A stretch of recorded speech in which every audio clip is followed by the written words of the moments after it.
What's going on, guys? My name is BlueMonsoon, and today we're here with another episode of Loadout. Now, this is the first one in the new revival, and this is going to be very similar to the way it was done before, except on more games, not just Battlefield all the time. Even if a game is slightly old, but I sort of feel the Loadout works best on that game, then I'll probably be doing it on that game. But for today's Loadout, we are playing on StarWars Battlefront on the PS4, and today's Loadout is Han Solo. Now, it's not Han Solo from the original trilogy. This is Han Solo from The Force Awakens. If you haven't seen the movie, don't worry, I won't spoil anything.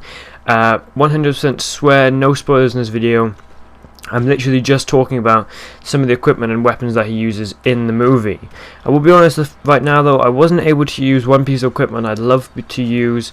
I just didn't have the time to play the game to get to that level. I've been quite slightly constricted with time. And it wasn't a fundamental part of the loadout, but it would have been nice to have anyway. But this loadout, it is different from the one in the game. I will say that first of all. This is a very different loadout to the one you're seeing in the game, mainly because, again, I'm always to be Force Awakens, not, General Han Solo. I want to be Force Awakens Han Solo. So first of all, we have to have the DL-44 Han Solo's very pistol. Certainly unique. I've never seen one wielded by any other character aside from Han Solo. Greedo maybe is the closest one, but when you see this pistol, you definitely know that it's Han Solo's. No person, no bounty hunter in the universe really carries any handgun or blaster like this one. Now for the star cards, I chose to go with a thermal detonator, simply because it's the fill-all of star cards within the game. Han Solo definitely uses explosives in Force Awakens and in all the Star Wars movies he's in, so I sort of thought, why not? It'll be there for the explosives he uses. The power-up I used for is the focus fire, which allows increased accuracy, and this is mainly because Han Solo is such a badass. He barely ever misses shots. If he wants to hit a shot, he will hit the shot. So I sort of thought, that would be good to get. Gives it a little bit of a powerful twist to the character in a way. Now, the final star card, I would have loved to use the bowcaster. There are one or two points in The Force Awakens where Han Solo borrows Chewie's bowcaster and takes out a couple of the stormtroopers. And I would have liked to use it, but like I said, I didn't have the time to play the game to get to the level to use it. It is the very final star card you get at level 32. Currently I'm only level 27, I believe.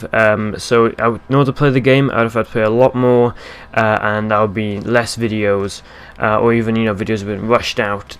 So I personally wanted to make more, but actually miss out something on this one. That wasn't fundamental, but overall I didn't want to really put something in and say, well, I can use this anyway, so I decided not to use the extra star card, which is perfectly fine. I was still able to do very well with the class as it is.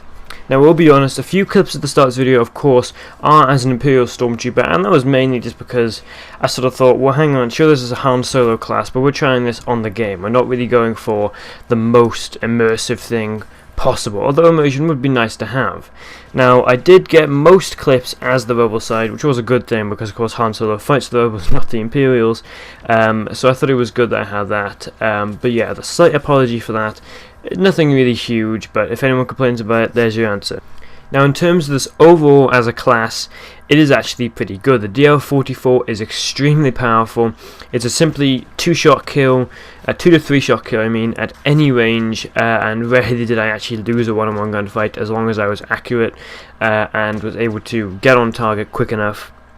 The slight downside of it is the fact that it does actually overheat pretty quickly, and at close quarters is not the best because of a slow fire rate, but if you're able to use it at medium range, this thing will dominate regardless, especially if you're able to use weapons like this effectively. I would definitely recommend getting this.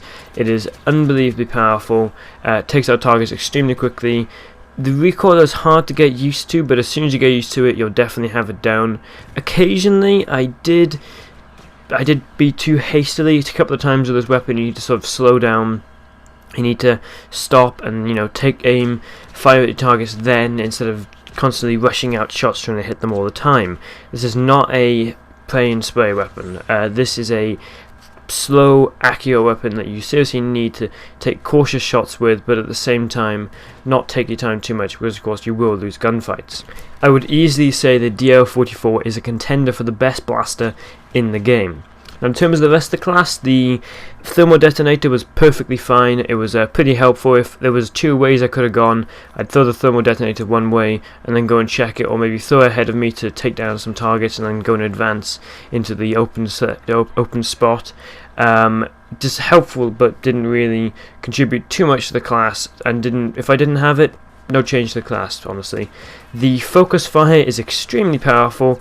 If I saw 7 or 8 enemies in the same place, I'd be able to use it, take out all of them pretty efficiently with good accuracy and speed. It is definitely one you want to consider taking, especially if you're more of a long range player. If a close quarters, don't really think it would help you too much, but it is genuinely one that you might want to think about taking, because it helped me out a lot and will help you out many times as well. Now, this loadout overall in PvP with no vehicles, it's really good. It'll dominate easily, especially if you yourself are above average player, or even average. You'll still do very well. The problem that it has is as soon as you bring it into a player and vehicle setting, a map with vehicles, or even a game mode of vehicles like Walk of Assault, you'll instantly see its flaws. The biggest problem is it doesn't have any anti-vehicle machinery or weaponry. You don't have any arc rocket, you don't have anything that's powerful, can take out targets, and it is a slight problem. This is actually one problem that the character Han Solo shares himself in the game. I was able to play twice as him in the course of one game, and I definitely think that he's slightly underpowered. Not to the sense that if you're a good player you still won't do well with him, but within the sense that compared to the others he isn't actually that good. Compared to Boba Fett, who he is the sort of rebel version of, he is easily underpowered and definitely needs a boost. So overall for this class, it is actually a surprisingly effective class, like I said, especially in player versus player environments, not so much players involving vehicles. Then it definitely shows its weakness, unless you're able to use it effectively, or even playing on the Empire side where the ability to use anti-vehicle equipment is less needed. It is definitely more effective through that way, but if you're very fond of playing modes like Blast, Heroes and Villains, Hero Hunt, I would definitely recommend it, or even Droid Run and Cargo, I believe. If you're a fan of playing those game modes, this is definitely a class you'd actually consider using, but if you're more of a sort of Walk of Assault type player, I wouldn't really recommend this class too much, especially when playing as the Rebels. I would think about trying to use something else, maybe a different weapon, the DL-44 or something that has more versatility to it. Maybe taking an arc torpedo or similar, and definitely staying away from using the thermal detonator on a mode like this. Hopefully you guys enjoyed the video. Now I will quickly say two things. First of all, my PC was having a lot of problems recently. It wasn't working properly and I couldn't play any games now without overheating.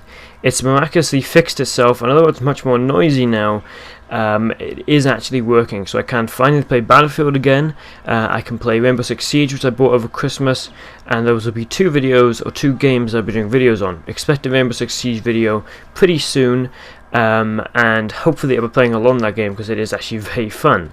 Now the second thing I want to say is I have a friend who's hasn't just started his own YouTube channel, but he's had his own channel for a while, and he's doing some pretty good work in it, so I'll give him a shout out. Go check his channel down in the description.